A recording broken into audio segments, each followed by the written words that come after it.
విజృంభిస్తున్న కరోనా మహమ్మారిని దృష్టిలో పెట్టుకుని వరంగల్ ఎంజీఎం ఆసుపత్రిలో కరోనా నివారణ కొరకు 50 పడకలతో ప్రత్యేక వార్డును ఏర్పాటు చేసినట్లు ఎంజీఎం అధికారులు తెలిపారు. దేశంలో వేగంగా విస్తరిస్తున్న కరోనా కొత్త వేరియంట్ JN1 పరిగణలోకి తీసుకుని కేంద్ర రాష్ట్ర ప్రభుత్వాల ఆదేశాల మేరకు ఎంజీఎం ఆసుపత్రిలో ప్రత్యేక వార్డును ఏర్పాటు చేసినట్లు తెలిపారు. ఇప్పటి వరకు జిల్లాలో ఎటువంటి కేసులు నమోదు కాలేదని ఎంజీఎం అధికారి తెలిపారు. వచ్చిందని ఒక ఉధృతిగా వాతావరణం ఏర్పడిన సందర్భంగా కేంద్రము తెలంగాణ గవర్నమెంట్ కూడా అలర్ట్ చేయడం అయింది.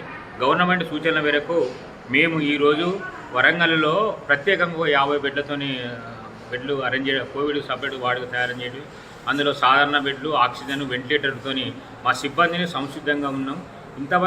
ఇంతవరకు అయితే వరంగల్లో ఎలాంటి అంటే కోవిడ్ వచ్చిన కాంతిలో మేము కంటిన్యూగా కోవిడ్ టెస్టులు చేస్తున్నాం. ఇంతవరకు వరంగల్ మాత్రం పాజిటివ్ రాలేదు. తెలంగాణలో అక్కడక్కడ వచ్చిన ముఖంగా మాకు తెలిసిన సమాచారం మేరకు గవర్నమెంట్ అలర్ట్ చేసిన సందర్భంగా మేము అన్ని రకాల ఏర్పాట్లు సిద్ధం చేసి సంసిద్ధం. మనం భయపడాల్సిన అవసరం లేదు. సాధారణంగా ఇది కామన్ కోల్డ్ సీజన్ కాబట్టి కాఫ్, కోల్డ్, మైల్డ్ ఫీవర్ వచ్చే సందర్భం ఉంటుంది. ఎలాంటి వేరియంట్ వచ్చినా మాత్రం దీంతో భయపడవలసిన మామూలు వైరల్ ఇన్ఫెక్షన్ ఎట్లయితే జాగ్రత్తలు తీసుకుంటారో ఆ జాగ్రత్తలు తీసుకుంటే సరిపోతుంది.